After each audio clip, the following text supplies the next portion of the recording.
بسم اللہ الرحیم نحمده ونصلی ونسلم علی رسولہ الکریم اما بعد فاعوذ باللہ من الشیطان الرجیم بسم اللہ الرحمن الرحیم۔ السلام علیکم بھائیو، کیسے ہیں آپ سبھی لوگ؟ امید کرتا ہوں اچھے ہوں گے۔ اللہ تعالیٰ سے دعا کرتا ہوں اچھے رہیں۔ جیسے کہ آپ سبھی کو پتا ہے، ہمارا نعمت الباری کا درس الحمدللہ چل رہا ہے، جس میں ہم نے پچھلی ویڈیو میں حدیث پڑھی تھی اور آج الحمدللہ اس کی شرح پڑھتے ہیں۔ تو آئیے بنا کسی دیری کے یہاں بتا رہے ہیں نبی علیہ الصلوۃ والسلام کے عمر کے متعلق جمہور کا قول۔ آئیے پڑھتے ہیں نبی علیہ الصلوۃ والسلام کی کتنی عمر رہی ہے، جمہور کا قول کیا ہے۔ تو اس حدیث میں مذکور ہے کہ 40 سال کی عمر میں آپ پر وحی نازل ہوئی، 10 سال آپ مکہ میں رہے اور 10 سال مدینہ میں رہے۔ اس کا تقاضا یہ ہے کہ آپ کی عمر 60 سال تھی، حالانکہ مشہور ہے کہ آپ کی 13 سال مکہ میں رہے اور 10 سال مدینہ میں رہے اور آپ کی عمر 63 سال تھی، اور اس کا ثبوت اس حدیث میں ہے۔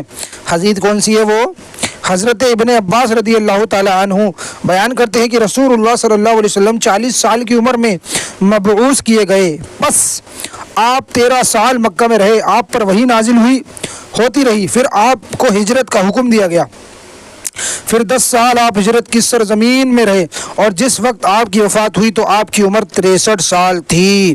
یہ بھی اسی صحیح بخاری میں حدیث ہے، یہی جمہور کا قول ہے۔ صحیح بخاری میں یہ حدیث مذکور ہے، آپ 10 سال مکہ میں رہے حالانکہ آپ 13 سال مکہ میں رہے ہیں۔ اس کا جواب یہ ہے کہ اس حدیث میں ایام فطرت وحی کے 3 سالوں کو شمار نہیں کیا گیا ہے، پھر اس میں دہائی کا ذکر ہے۔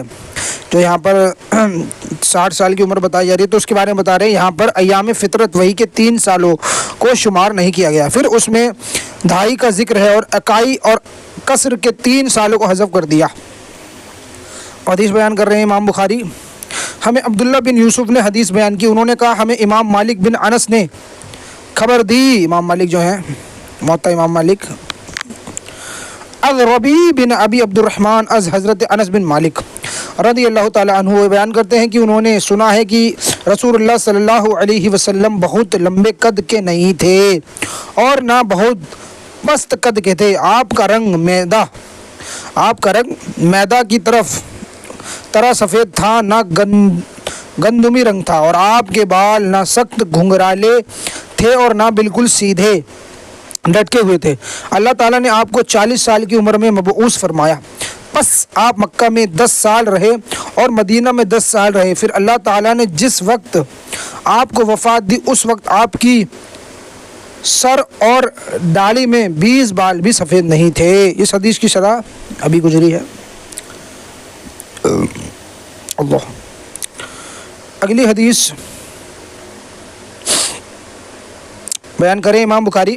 ہمیں احمد بن سعید ابو عبداللہ نے حدیث بیان کی، انہوں نے کہا ہمیں اسحاق بن منصور نے حدیث بیان کی، انہوں نے کہا ہمیں ابراہیم بن یوسف نے حدیث بیان کی از والد خود از ابی اسحاق، انہوں نے کہا میں نے حضرت البراء بن عازب رضی اللہ تعالی عنہ سے سنا، وہ بیان کرتے ہیں کہ رسول اللہ صلی اللہ علیہ وسلم کا چہرہ تمام لوگوں سے زیادہ حسین تھا اور آپ کے اخلاق تمام لوگوں سے زیادہ حسین تھے۔ آپ کا قد بہت زیادہ لمبا تھا نہ بہت چھوٹا۔ سبحان اللہ۔ اب آئے نبی کے حسن و جمال کی عظمت۔ علامہ شہاب الدین احمد بن حجر حتمی مکی شافعی فرماتے ہیں جان لو کہ نبی علیہ الصلوۃ والسلام پر مکمل ایمان تب ہوگا جب یہ اعتقاد ہوگا کہ آدمی کے جسم میں جتنے محاسن ظاہر ہو سکتے ہیں وہ نبی علیہ الصلوۃ والسلام کے جسم میں موجود تھے۔ سبحان اللہ۔ اور اس میں نقطہ یہ ہے کہ محاسنی ظاہر محاسنی باطنہ پر اور اخلاق ذکیہ پر دلیل ہوتے ہیں، اور ان محاسن میں کوئی شخص آپ سے بڑھ کر ہے نہ آپ کے برابر ہے۔ سبحان اللہ۔ مطلب حضور علیہ الصلوۃ والسلام کے جمال میں نہ حضور سے کوئی بڑھ کر ہے نہ حضور کے برابر ہے، حضور جیسا کسی کا حسن و جمال نہیں۔ سبحان اللہ۔ اسی وجہ سے علامہ قرطبی نے بعض علماء سے نقل کیا ہے کہ نبی علیہ الصلوۃ والسلام کا تمام حسن ظاہر نہیں کیا گیا اور نہ صحابہ آپ کو دیکھنے کی تاب نہ لاتے۔ سبحان اللہ، سبحان اللہ۔ نبی علیہ الصلوۃ والسلام کے اخلاق کریمہ کی عظمت اس حدیث میں مظہور ہے کہ آپ کے اخلاق تمام لوگوں سے زیادہ حسین تھے۔ علامہ احمد بن حجر حتمی فرماتے ہیں کہ اللہ تعالیٰ کے فضل و کرم سے نبی علیہ الصلوۃ والسلام کی فطرت میں اخلاق کریمہ تھے۔ آپ نے حسن اخلاق کے حصول کے لیے کوئی ریاضت اور مشقت نہیں کی، بلکہ انوار معرف مسلسل آپ کے قلب کو روشن رکھتے تھے، حتیٰ کہ آپ کے اندر غیر متناہی اور لامحدود خصالی حمدی جمع ہو گئی۔ اس لیے اللہ تعالیٰ نے فرمایا اعوذ باللہ من الشیطان الرجیم وَإِنَّكَ لَعَلَى خُلُقٍ عَظِيمٍ، اور بے شک آپ ضرور بہت عظیم خلق پر ہیں۔ اللہ تعالیٰ نے آپ کو خلق کو عظیم فرمایا کیونکہ آپ کے اخلاق میں کرم اور سخاوت غالب تھی۔ آپ مومنوں پر رؤوف اور رحیم تھے، کفار پر سخت تھے، ان کے دلوں پر آپ کی ہیبت چھائی رہتی تھی اور ایک ماہ کی مسافت سے ان پر آپ غروب طاری رہتا تھا۔ موطا امام مالک میں یہ حدیث ہے کہ میں اس لیے مبعوث کیا گیا ہوں کہ مکارم اخلاق کو پورا کروں۔ سبحان اللہ۔ اللہ تعالیٰ کے اخلاق سے متصف تھے، اسی وجہ سے حضرت عائشہ رضی اللہ تعالی عنہا نے فرمایا آپ کا خلق قرآن ہے، صحیح مسلم۔ بس جس طرح قرآن مجید کی معانی غیر متناہی ہے، اسی طرح آپ کے خلق عظیم اور اوصاف غیر متناہی ہیں۔ نبی علیہ الصلوۃ والسلام کے خلق عظیم کے متعلق چند احادیث۔ خارجہ بن زید بن ثابت بیان کرتے ہیں کہ چند لوگ حضرت زید بن ثابت رضی اللہ تعالی عنہ کے پاس آئے اور ان سے کہا ہمیں رسول اللہ صلی اللہ علیہ وسلم کی احادیث سنائیں۔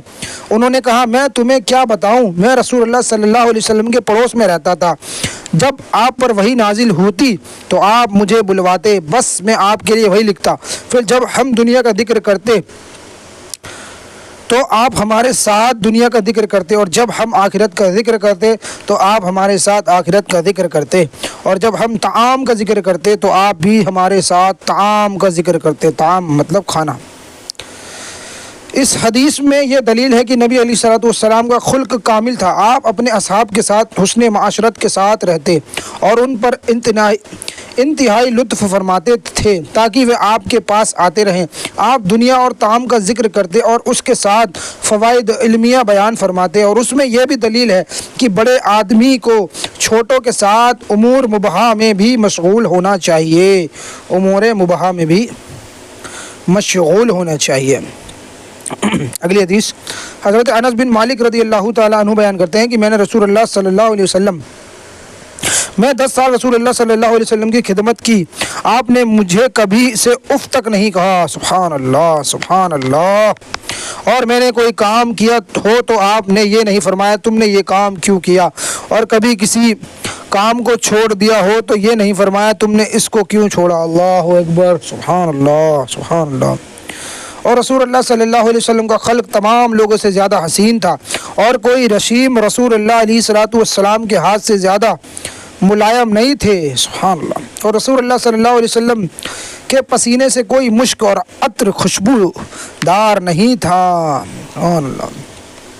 اس حدیث میں یہ دلیل ہے کہ نبی علیہ الصلوۃ والسلام کا حلم اور صبر سب سے زیادہ تھا، کیونکہ اتنے طویل عرصے میں کوئی بات طبعی طور پر آپ کو ناگوار بھی ہوئی ہوگی، لیکن آپ نے اس پر بھی برہمی کا اظہار نہیں فرمایا۔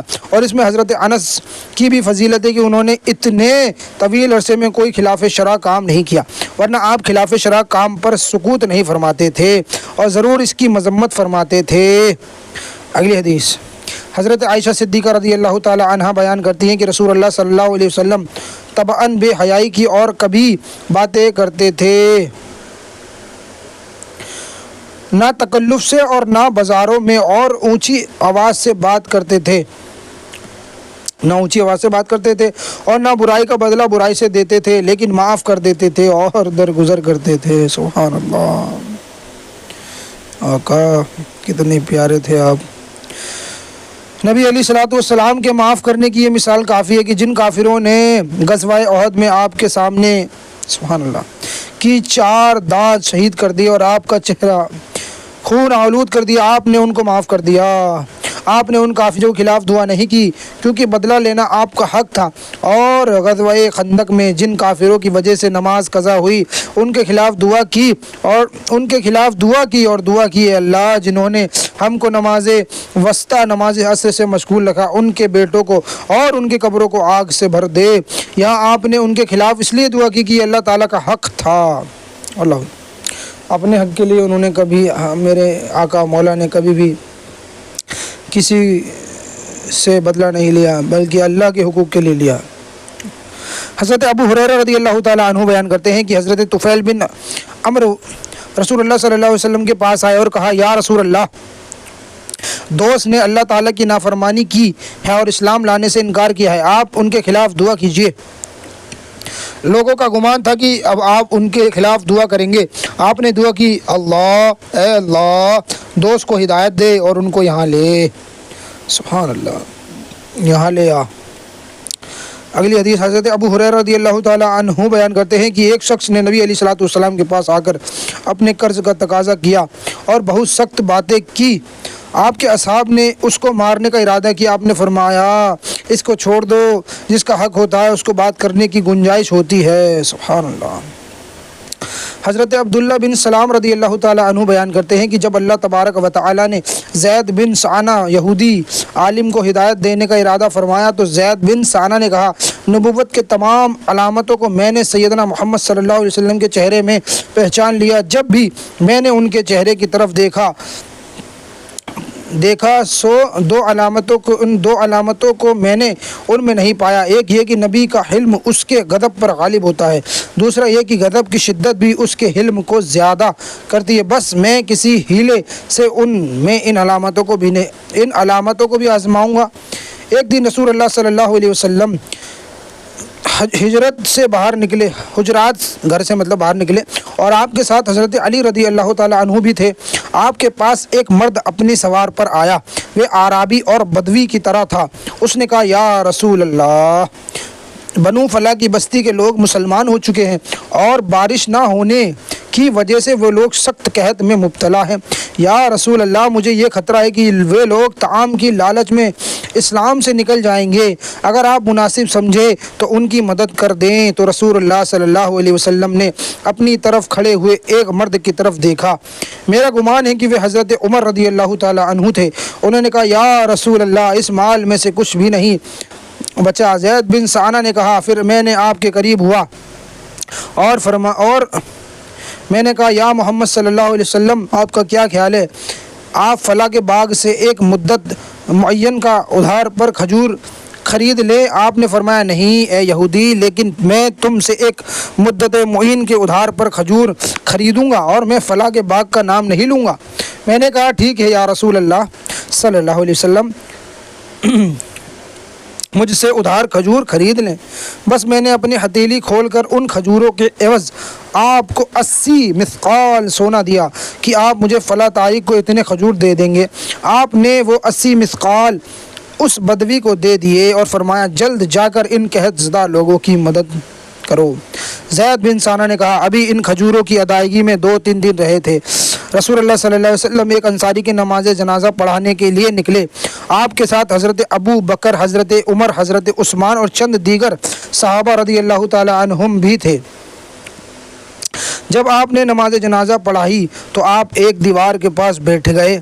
میں نے آپ کی قمیص کا دامن پکڑ کر آپ کو غصے سے گھور کر کہا، اے محمد صلی اللہ علیہ وسلم، کیا آپ میرا حق نہیں ادا کریں گے؟ بس اللہ کی قسم، مجھے یہ علم نہیں تھا کہ بنو عبد المطلب تاخیر سے قرض ادا کرتے ہیں، اور اب جب میرا تم سے معاملہ ہوا تو مجھے معلوم ہو گیا کہ تم ادائیگی میں تاخیر کرتے ہو۔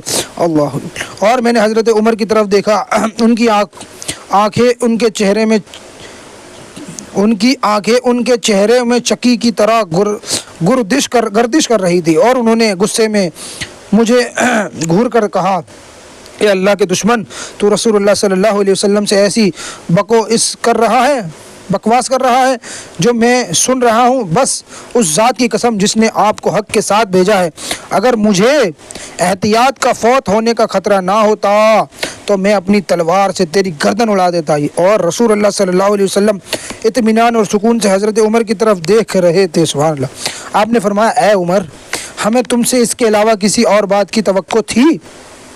تمہیں چاہیے تھا کہ تم مجھ سے کہتے کہ آپ اس کا قرض اچھی طرح ادا کریں، اللہ اکبر، اور اس سے کہتے یہ عمدگی سے تقاضا کیا کریں، اے عمر جاؤ اس کا قرض اس کو ادا کر دو، اور تم نے جو اس کو دھمکی دی ہے اس کے عوض اس کو 20 صاع، اللہ اکبر، کلو گرام زیادہ ادا کرنا۔ بس حضرت عمر مجھے لے گئے اور میرا قرض ادا کیا اور 20 سا کھجور اللہ اکبر زیادہ ادا کیے۔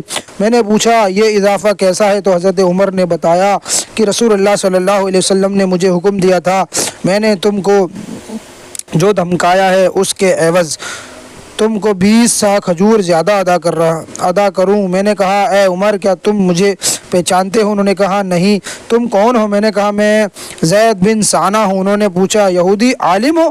میں نے کہا جی ہاں میں یہودی عالم ہوں۔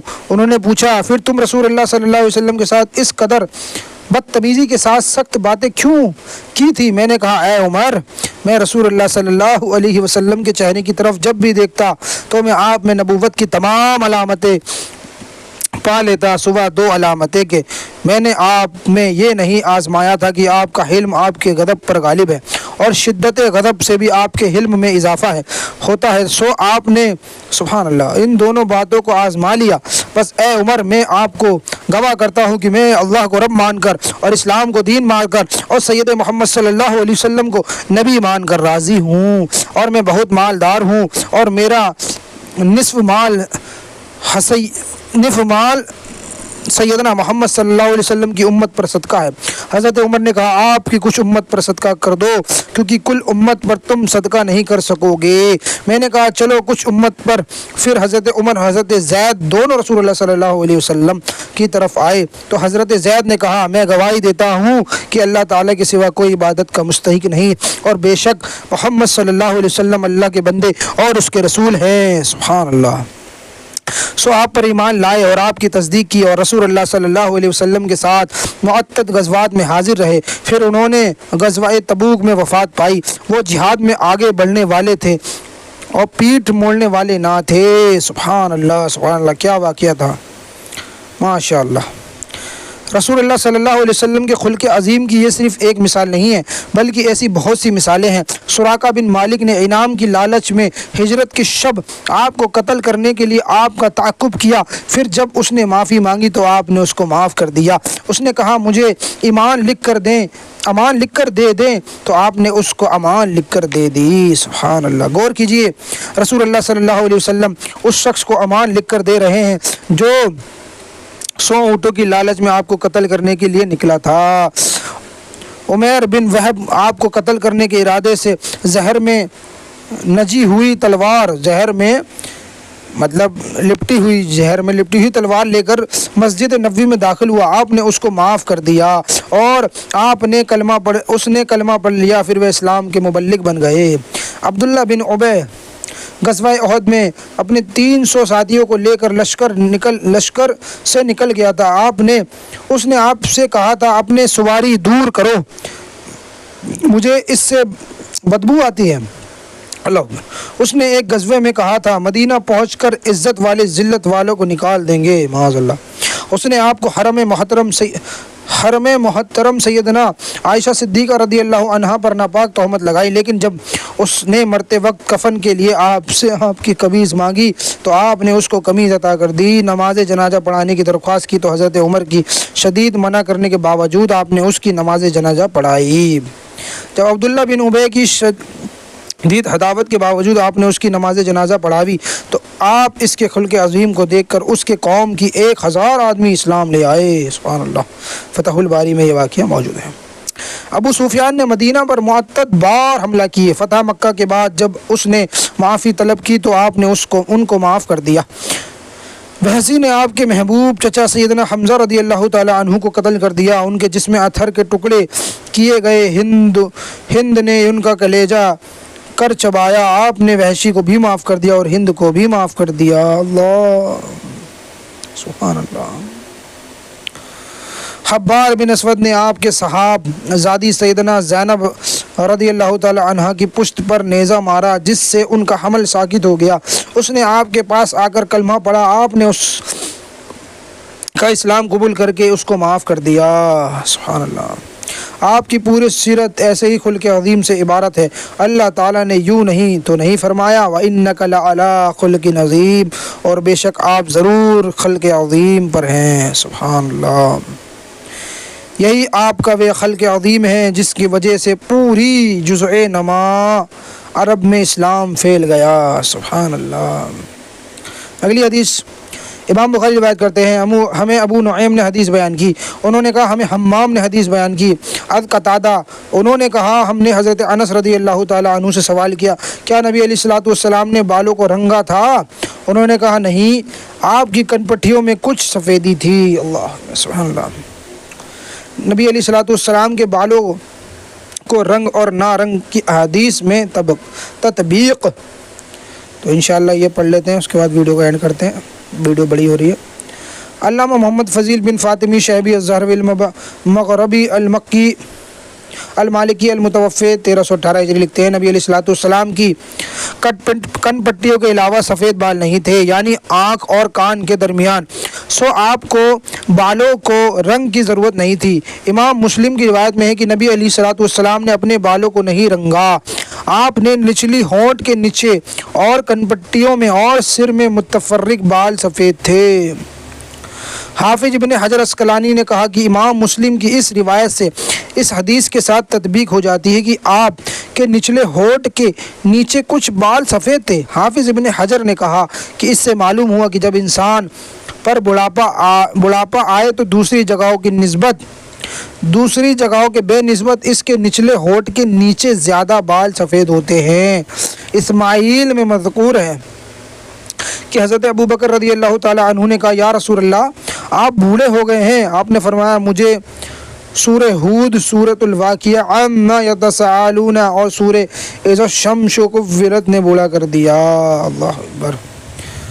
علامہ کرمانی نے کہا اگر تم یہ اعتراض کرو کہ حضرت ابن عمر رضی اللہ تعالی عنہ نے بیان کیا کہ میں نے دیکھا ہے کہ نبی علیہ الصلوۃ والسلام زرد رنگ کا خضاب لگاتے تھے، تو اس کا جواب یہ ہے کہ آپ نے بعض اوقات بالوں کو رنگا ہے اور اکثر اوقات نہیں رنگا، سو ہر صحابی نے اس چیز کی خبر دی ہے جو اس نے دیکھا ہے، اور صحابی صادق ہیں۔ سبحان اللہ۔ تو انشاءاللہ یہاں پر ویڈیو کا اینڈ کرتے ہیں، اور انشاءاللہ اگلی ویڈیو میں حضور کا یہاں پر تذکرہ چل رہا ہے، ماشاءاللہ بنے رہیں، حضور کے اخلاق ہمیں پتہ چلے اس ویڈیو میں انشاءاللہ، باقی حضور کا جسم اطہر کے بارے میں پتہ چلے گا۔ تو یہاں پر ویڈیو کو انشاءاللہ اینڈ کرتے ہیں، انشاءاللہ اگلی ویڈیو میں اگلی حدیث کے ساتھ اور اس کی شرح کے ساتھ پڑھیں گے۔ تب تک کے لیے السلام علیکم ورحمۃ اللہ وبرکاتہ۔